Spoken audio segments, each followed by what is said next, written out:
لیکن جو گئے تو گئے، جو نہیں گئے انہیں بھی پتا پورا راستہ نجف و کربلا کا صحرائی، کم سے کم آدھا راستہ انہوں نے پیدل طے کیا۔ لوگوں نے دیکھا، حیران ہو گئے، مرجع آ رہا، اتنا عظیم عالم آ رہا، مرجع بھی ہیں، یہ مقدس بھی ہے، علم کی انتہا، تقوی کی انتہا، پیدل آ رہا، اور ایسا عمل عقل میں نہیں آ رہا۔ بھئی اگر گھوڑا نہیں تھا اور پیدل آئے تو سمجھ میں آتا، گھوڑا تھا تو پیدل کیوں آئے؟ پوچھا کیا بات ہے؟ کہا دو حق ٹکرا رہے تھے، انہیں جمع کرنے کا اور کوئی طریقہ نہیں تھا، واپس جاؤں گا اس گھوڑے پر۔ کہا کون سے دو حق؟ کہا جب میں گھوڑا کرائے پہ لینے گیا تو مالک نے کہا کہ گھوڑا تو آپ لے جا رہے ہیں، اس پہ سامان کتنا رکھیں گے؟ سامان کا ہر جگہ الگ کرایہ ہوتا، کتنا سامان؟ اور جانور میں تو یہ ہے مسئلہ۔ کہا سامان کیا؟ خالی زیارت کے لیے جا رہا ہوں، کپڑے پہنے ہوئے ہوں، اسی لباس میں جاؤں گا، اسی میں آ جاؤں گا۔ بہت ہوا تو چلے ایک نیا جوڑا یا صاف ستھرا، بھئی یہ ہے لباس، اور کوئی سامان نہیں۔ کہا اچھا اگر سامان نہیں ہے تو مثلاً 200 درہم، سامان ہوتا تو 400 درہم، اور یہ کہہ کر 200 درہم بغیر سامان کے بھیجا مجھے۔ آدھے راستے میں گیا، راستے میں ایک مومن کھڑا، کربلا نجف درمیان کا سارا راستہ ویرانہ، چھوٹی چھوٹی بستیاں ہوں گی، ایک مومن کھڑا اور بہت پریشان نظر آ رہا۔ جیسے آج آپ لفٹ لینے کے لیے گاڑیوں کو ہاتھ دیتے ہیں، خبردار کسی کے ہاتھ دینے پہ روکیے گا نہیں، کبھی تو یہی پتہ نہیں چل پاتا ہے مرد ہے کہ عورت ہے کہ کون ہے کہ جو قریب آ گیا ہے، وہ شریف ہے کہ بدماش ہے، لیکن جس کو پہچانتے ہوں۔ امام نے کہا سواری کی زکوٰۃ یہ ہے کہ اپنی گاڑی دوسرے مومنین کے استعمال کے لیے بھی دو، اور جو استعمال کرے اس کو بھی کہا یہ مت سمجھنا کہ بیٹھنے کی زکوٰۃ یہ کہ سیٹیں پھاڑ کے اترو۔ خیر بہت ساری باتیں جمع ہو جاتی ہیں، خلاصہ کہ اب وہ ہاتھ دے رہا، کوئی نہیں رک رہا، مقدس رک گئے۔ کہا کیا بات ہے؟ مومن ہے، پہچانتے ہیں، علاقہ بھی سارا مومنوں کا۔ کہا ایک بہت ہی ضروری خط مجھے نجف میں اپنے بھائی کو پہنچانا، میں اس وقت جا نہیں سکتا، تو میں اس راستے پہ ہوں کہ ہر آدمی نجف جا رہا ہے، روڈ ہی نجف جاتی، یہ خط لے جائے، کوئی تیار ہی نہیں۔ مقدس نے کہا کہ مومن کی حاجت، میں نے خط لیا، مومن کی حاجت کا اتنا ثواب ہے کہ حج میں زیادہ تر لوگ جو ہیں وہ باہر کے ہوتے ہیں، اجنبی مسافر۔ حج تاریخیں قریب آ رہی، ایک مومن خانہ خدا کے صحن میں داخل ہوا، لوگوں کے چہرے دیکھ رہا، اتنے میں اس کی نگاہ پڑ گئی، طواف کا سلسلہ جاری ہے، میرا چوتھا امام طواف کر رہا ہے، دوڑ کے گیا، کہا مولا میں حاجی نیا ہوں، یہاں پہ کوئی جاننے والا نہیں، ایک کام میں مجھے کسی کی ضرورت ہے، آپ تو ایک ایک مومن کو جانتے ہیں، مولا بتا دیجئے کوئی مومن پہچانوا دیجئے، میں اس کو لے کے جاؤں۔ امام نے کہا کہ تو دوسروں کی بات کر رہا ہے، میں مجھ سے کیوں نہ کہا، میں کیوں نہ چلوں؟ مولا آپ تو میرے امام ہیں اور آپ طواف کر رہے ہیں، کس کا دل چاہتا ہے خانہ کعبہ کا طواف چھوڑنے کا؟ ارے بڑا پکا بے نمازی، سرٹیفائیڈ بے نمازی، وہ بھی وہاں جا کے طواف کرتا، ایسا جوش پیدا ہوتا، ایسا جذبہ پیدا ہوتا ہے خانہ کعبہ کو دیکھنا۔ البتہ عقلوں پہ پتھر پڑتے، کعبے کو دیکھ کے اتنا جوش پیدا ہوتا ہے یہ بھول جاتے کہ کعبے میں پیدا کون ہوا تھا۔ اب امام نے کہا میں جو ہوں، کہا مولا آپ تو طواف بھی کر رہے ہیں۔ امام نے طواف توڑ دیا، اور آج بھی تمام مراجع فتویٰ دیتے سنت طواف مومن کی حاجت پورا کرنے کے لیے کہیں بھی توڑا جا سکتا، پہلا چکر ہو کہ آخری چکر ہو۔ کہا اگر میں طواف پورا کرتا تو ایک طواف پر مجھے ایک کا ثواب ملتا، اور اگر مومن کی حاجت پوری کرنے کے لیے جاؤں تو ٹوٹے ہوئے طواف کا ثواب 70,000 حج اور عمرے سے زیادہ ہے۔ امام تشریف لے جاتے ہیں۔ خیر مقدس اربیلی مومن کی حاجت، اور اس کے لیے کہیں الگ ولگ بھی نہیں جانا، اسی نجف جا رہے ہیں، لے لیا خط، کہا خط لے کے میں چلا۔ اب مسئلہ ہی آ گیا، مومن کو منع نہیں کر سکتا تھا، اور سواری کے مالک نے کہا تھا میری سواری پہ کتنا وزن رکھیں گے؟ میں نے کہا تھا صرف پہنا ہوا جوڑا اور کچھ نہیں۔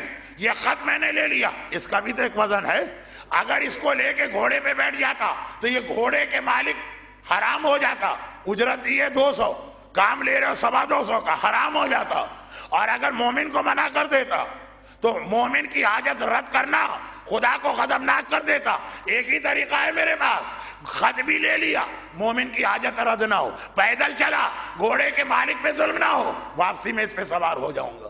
لوگ حیرت کے ساتھ دیکھ رہے ہیں، یا پورے مکان مومن کے کھا جانے والا، پوری فیکٹریوں کو ہضم کرنے والا، پتھر ہضم، لکڑ ہضم، ڈکار تک نہ آئے، ایک خط لیکن موضوع یہ ہے نہیں، ورنہ اس کو سمجھاتا۔ اتنا مقدس عالم مرنے کے بعد دیکھا، کہا آپ تو جنت کے اعلیٰ ترین درجات پر ہوں گے، کہا کہ ہاں اعلیٰ ترین درجات پر ہوں۔ کس چیز نے آپ کو اتنے بڑے درجے پہ پہنچایا؟ علم اتنا کہ مرجع، تقوی ایسا کہ صرف ایک نمونے کے طور پہ آپ نے واقعہ سنا، لیکن ایک بار اشارہ کیا۔ خواب والے نے ان کو نجفی میں دیکھا، مولا کی قبر کی جانب، کہا جو ملا مجھے اس صاحب قبر کے طفیل ملا، اس کی ولایت نے سب دلوایا، ورنہ نہ علم کام آیا نہ تقوی کام آیا۔ سارے مراجع یہ واقعہ لکھتے ہیں۔ علامہ ہلی جیسا عظیم مرجع کے بعد دشمنان اہل بیت نے جل بھن کے یہ جملہ لکھا کہ شیعہ دین کو جعفری دین مت کہو، ہلی کا دین کہو۔ شیعت کو بنایا ہلی نے ہے۔ اتنے واقعات، اتنے حالات، اتنے بڑے عالم کہ علامہ علی الاطلاق صرف علامہ ہلی۔ اگر آپ کبھی کسی مجتہد کی زبان سے سنیں علامہ نے کہا تو پاکستان میں تو مسئلہ ہو جائے گا، ہر گلی میں دو علامہ بیٹھے، کون سے علامہ نے یہ کہا؟ لیکن جب کبھی مراجع کی زبان پہ لفظ علامہ، پوری 1400 سالہ تاریخ میں لفظ علامہ جب آئے گا اس سے مطلب ہوگا علامہ ہلی، اور بہت اہم ان کا زمانہ۔ آج بھی مسلمان ایک جملہ کہتا ہے کہ تاریخ اسلام میں کربلا کے بعد، اور متعصب دشمن اہل بیت تو کربلا بھی ہٹا دیتے ہیں، تاریخ اسلام میں سب سے دردناک واقعہ ہے سقوط بغداد۔ جب بغداد پہ اٹیک ہو رہا تھا، علامہ ہلی مرجع تھے، کس طرح شیعت کو بچایا، ہلاکو خان سے بھی، اور دوسری بہت لمبا واقعہ علامہ ہلی۔ مرنے کے بعد بیٹے نے خواب میں دیکھا، کہا بابا آپ کا رتبہ تو بہت بلند ہوگا۔ اتنی کتابیں شیعہ تاریخ میں تحریری طور پہ اتنا لٹریچر کسی نے نہیں چھوڑا جتنا علامہ ہلی نے۔ خدمت ہے بہت بڑی۔ آج کتاب لکھنا آسان ہے، کمپیوٹر کی کمپوزنگ سے ایک بچہ بھی کتاب لکھ سکتا ہے۔